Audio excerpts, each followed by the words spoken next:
8 और 9 मई के मध्य रात्रि ऑपरेशन सिंदूर के दौरान पाकिस्तानी की वायुसेना ने अपने दोस्त चीन के बनाए 2 फाइटर जेट JF-17 और J-10C को मैदान में उतारा। हवा में उनकी तेजी और पैंतरे देखकर एक सवाल फिर से हवा में तैर गया, हमारा तेजस कहाँ रह गया। इससे जुड़ा दूसरा सवाल बड़ा उठता है कि आखिर हमें भारत आज भी अपने लड़ाकू विमान के लिए इंजन विदेशों से क्यों मंगवा रहा।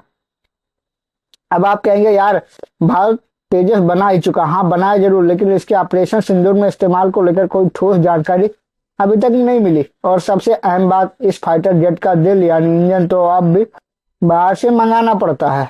यहाँ से शुरुआत होती है एक लंबी कहानी की, जो अमेरिका की बेरुखी, रूस फ्रांस की दगाबाजी और चीन की जिद से होकर गुजरती है।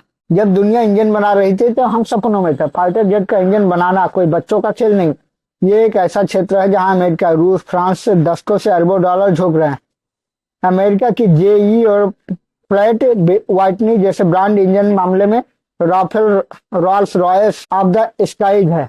रूस के सटर्न AL-31 और फ्रांस के सफ्रान M88 जैसे इंजन भी वर्ल्ड क्लास है। और अब चीन, जिसे हम कॉपी कैट समझते हैं, वो भी WS-10 जैसे स्वदेशी इंजन बना चुका है। तो सवाल उठता है हम पीछे क्यों रह गए। अमेरिका से धोखा, रूस फ्रांस से ठंडा रिस्पांस। भारत ने कोशिश तो की, अमेरिका से GE 414 के टेक्नोलॉजी ट्रांसफर की मांग की, लेकिन मामला अटक गया। अमेरिकी दोस्ती बस प्रेस कॉन्फ्रेंस में रहे। रूस और फ्रांस, जिसके साथ हम ब्रह्मोस राफेल जैसे प्रोजेक्ट कर रहे हैं, उन्होंने भी इंजन टेक्नोलॉजी देने में अपने हाथ खींच लिए। भारत के GTRE gas turbine research establishment ने कावेरी इंजन पर काम तो शुरू किया था, लेकिन ये प्रोजेक्ट समय, बजट और भरोसे तीनों की परीक्षा बन गया। नतीजा 30 साल बीत गए, लेकिन इंजन अभी तक टेस्टिंग मोड में ही है। चीन ने क्यों और कैसे बाजी मारी, अब चलिए जरा पड़ोसी की कहानी सुनते हैं। चीन को भी जादू की छड़ी नहीं मिली थी। उसने भी शुरुआत में रूस से इंजन मंगवाए, टेक्नोलॉजी चुराई, खुद बनाई, फेल हुआ, फिर से खड़ा हुआ। उसने WS-10 इंजन में कम से कम 15 बार फेल होकर फिर उसे उड़ाया, लेकिन फर्क है इरादे का।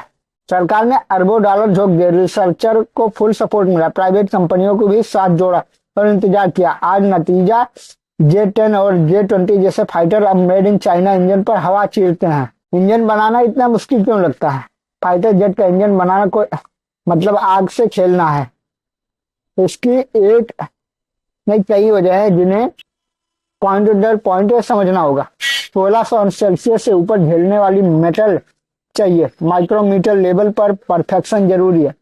सैकड़ों घंटे की टेस्टिंग, हजारों बार फेल होने की तैयारी, टरबाइन ब्लेड में जरा सी गड़बड़ और इंजन फेल। रॉकेट बनाना आसान है, फाइटर इंजन बनाना उससे भी कठिन है। तो अब आगे क्या। आज भारत आत्मनिर्भरता की बातें कर रहा है, लेकिन आत्मनिर्भर बनना सिर्फ नारे से नहीं होगा। इंजन जैसी कोर टेक्नोलॉजी में निवेश, धैर्य और रिस्क तीनों चाहिए। सरकार अब सैफरन और रॉल्स रॉयस जैसे कंपनियों के साथ नए करारों की बात शुरू की है, लेकिन ये तभी सफल होंगे जब मेक इन इंडिया को इन्वेंट इन इंडिया तक ले जाया जाए। अगर भारत को अगली बार ऑपरेशन सिंदूर जैसी किसी परिस्थिति में तेजस को J-17 और J-10 से बेहतर दिखाना, तो हमें सिर्फ विमान नहीं, उसके दिल यानी इंजन को भी अपने दम पर बनाना होगा। चीन से पिछड़ने का दर्द तभी मिटेगा जब तेजस सिर्फ दिखे नहीं, दहाड़े अपने स्वदेशी इंजन के साथ। यह वीडियो आपको कैसा लगा कमेंट सेक्शन में अवश्य बताएं।